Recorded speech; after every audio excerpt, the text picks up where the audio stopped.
guys know that 1913 was the year we actually lost control of our country, right?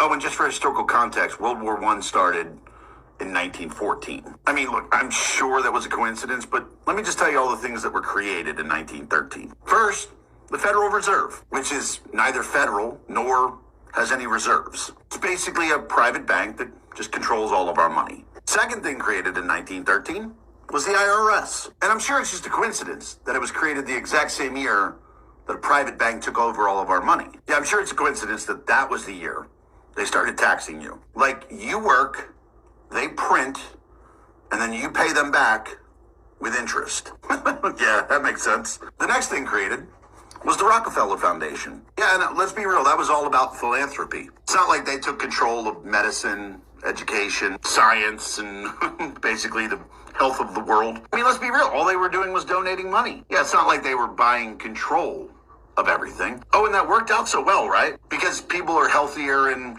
more self-sufficient than ever, right? Oh yeah, also in 1913 was the American Cancer Society. I mean, that sounds like a good thing, right? That can't possibly be bad, except it was completely funded by extremely wealthy people. But even though it was a charity, they never really gave to anyone. No, they just took their money and invested in pharmaceutical drugs. Oh, and chemo. Yeah, instead of taking that money and investing in companies that were trying to find a cure, no, we'll just invest in companies that use chemicals from the military that were later banned. Yeah, that's a good thing to keep fucking putting into people. Then also created in 1913, the ADL, the Anti-Defamation League. Which, sure, yeah, it's about civil rights. Yeah, totally, it's not about censoring people or, silencing critics. And then in 1914, we had World War I. And that became the first war ever that private industry profited from war. The private industry that's owned by the same families that created the Fed, the IRS, the Rockefeller Foundation, the American Cancer Society, the ADL. Again, just a coincidence. Oh, I'd also like to point out that a year prior to 1913, 1912, yeah, that was when the Titanic sank. And it's funny how three of the wealthiest individuals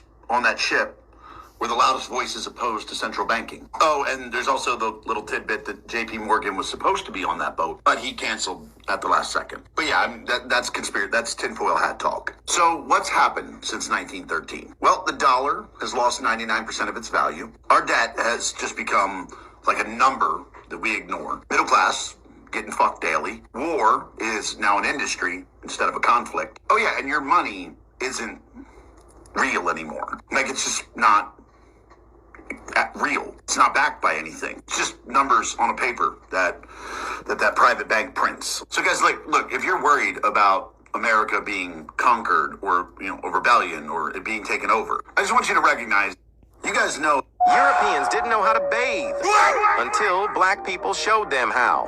Before the Moors came, Europe was funky. In history, it was known as the Dark Ages. Europeans believed taking a bath would make you sick. No plumbing, no soap, no shame. Then the Moors, black African Muslims, conquered Spain in 711 AD and changed the game. They brought bathhouses, aqueducts, hygiene, streetlights, and libraries. They introduced scented oils, surgical tools, even toothpaste. Meanwhile, Europeans were throwing waste out the window and wondering why they had plagues. But history flipped the story like we were the dirty ones. Nah, they washed their hands because we showed them how. Europeans didn't know how to